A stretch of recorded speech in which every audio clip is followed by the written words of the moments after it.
Today, we will be explaining our project on carbon purification for industries. The goal of this project is to show how effectively we reduce air pollution from factories and industries.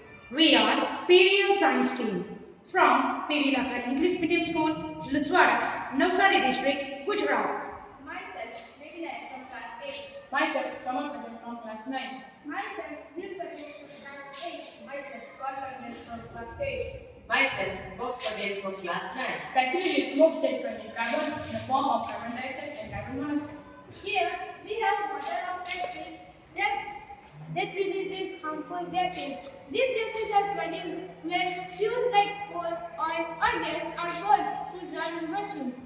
The onboard carbon particle in the smoke make the air toxic and causes pollution. To reduce this pollution, air purification methods can be used.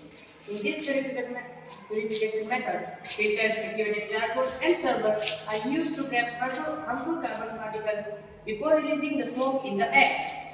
It helps to keep the environment clean and reduce air pollution. Thank you.